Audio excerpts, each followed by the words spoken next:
UTL solar, solar लावणार आणि सबसिडीही मिळवून देणार। अमित ठाकरे विधानसभा निवडणूक लढवण्याच्या तयारीत। मनसे नेते सरचिटणीसांच्या बैठकीमध्ये अमित ठाकरे यांच्याकडून निवडणूक लढवण्याची इच्छा व्यक्त। विधानसभेला पुन्हा एकदा बाप्पा पावणार, सर्वसामान्यांच्या मनातील महायुतीचं सरकार येणार। लालबागच्या राजाच्या दर्शनानंतर मुख्यमंत्री शिंदेंकडून विश्वास व्यक्त। राहुल गांधींची जीभ छाटणाऱ्याला 11 लाखांचं बक्षीस देणार। राहुल गांधींच्या आरक्षणावरील वक्तव्यानंतर शिंदे गटाच्या संजय गायकवाड यांचं वादग्रस्त वक्तव्य।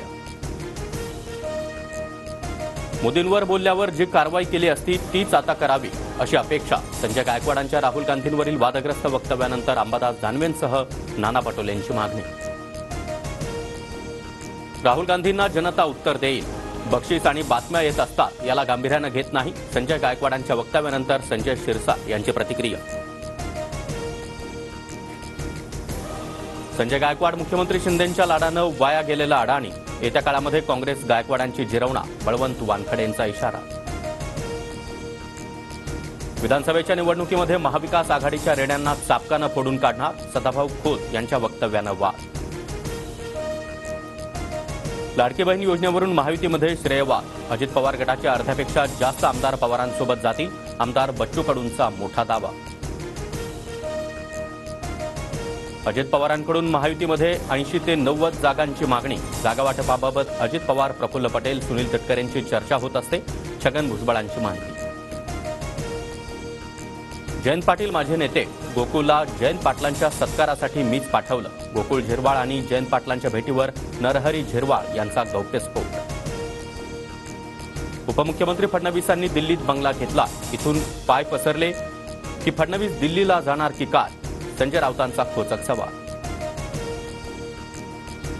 स्ट्राईक रेट आणि क्षमता हे जागा वाटपाचं सूत्र। 8 ते 10 दिवसांमध्ये जागा वाटप। पत्रकारांसोबतच्या अनौपचारिक चर्चेमध्ये मुख्यमंत्री शिंदेंची माहिती। जेथे जो उमेदवार जिंकणार त्याचा दावा, जिंकण्यासाठी लढणार असल्याचं सूत्र ठरलं। 70 ते 80% जागा वाटप पूर्ण। चंद्रशेखर बावनकुळेंची माहिती। गद्दारीत शिंदे गटाचा स्ट्राईक रेट जास्त, बेईमानी भ्रष्टाचारामध्ये शिंदे गटाचा स्ट्राईक रेट जास्त, संजय राऊतांची टीका। नोव्हेंबरच्या दुसऱ्या आठवड्यामध्ये निवडणुकीची शक्यता, निवडणुका 2 टप्प्यात होण्याचा अंदाज। अनौपचारिक चर्चेत मुख्यमंत्री शिंदेंचं वक्तव्य। मुख्यमंत्री शिंदेंनी काय निवडणूक आयोगाचा पदभार सांभाळलाय का? निवडणुका किती टप्प्यात घ्यायच्या हे ठरवण्याचा अधिकार निवडणूक आयोगाचा, संजय राऊतांची टीका। शरद पवारांमुळे राज्याच्या पुरोगामी चेहऱ्याला जातीयवादाचा कॅन्सर। पवारांकडून महाराष्ट्राला लुटण्याचं काम, त्यांनी हरिनामाचा जप करावा, गोपीचंद पडळकरांची टीका। धनगर समाजाला एसटी प्रवर्गातून आरक्षण देण्याला नरहरी झिरवाळ यांचा विरोध। मुख्यमंत्र्यांनी आम्हाला देखील बैठकीला बोलवायला हवं, झिरवाळ यांचं वक्तव्य। मुख्यमंत्री म्हणतात ते योग्यच, पांढरा रंग सगळ्यात चांगला। अजित पवारांची प्रतिक्रिया, गुलाबी होण्याची गरज नाही, माझ्या कपड्याचा रंग पांढरा। अनौपचारिक गप्पांवेळी गुलाबी कॅम्पेनवर शिंदेंचं वक्तव्य। मनोज जरांगे आज मध्यरात्री 12 वाजल्यापासून पुन्हा एकदा उपोषण करणार, सरकारला ही शेवटची संधी। ओबीसीतून मराठ्यांना आरक्षण देण्याच्या मागणीवर जरांगे ठाम। सामनेरमधील भाजप नेते दिलीप खोपडेंचा राजीनामा, दिलीप खोडपे 21 सप्टेंबरला शरद पवार गटात प्रवेश करणार, तर गिरीश महाजन विरुद्ध दिलीप खोपडे लढत होण्याची शक्यता। वरळीमध्ये गणेशोत्सव मंडळाच्या भेटीदरम्यान आदित्य ठाकरे आणि संदीप देशपांडे आमने सामने, दोघांकडून एकमेकांची विचारपूस।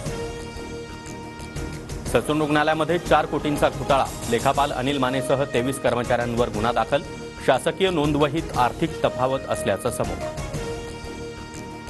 पंतप्रधान मोदींकडून महाराष्ट्रातील 3 नवीन वंदे भारत एक्सप्रेसला हिरवा झेंडा। कोल्हापूर पुणे, पुणे हुबळी आणि नागपूर सिकंदराबाद मार्गावर वंदे भारत एक्सप्रेस धावली, मोदींची व्हिडिओ कॉन्फरन्सिंगद्वारे उपस्थिती। कर्मचाऱ्यांच्या पेन्शनला विलंब नको, पेन्शनबाबतच्या तक्रारीनंतर वित्त मंत्रालयाचे निर्देश। कर्मचाऱ्यांना निवृत्तीच्या 1 वर्ष आधीच सर्व्हिस रेकॉर्डची तपासणी करावी लागणार।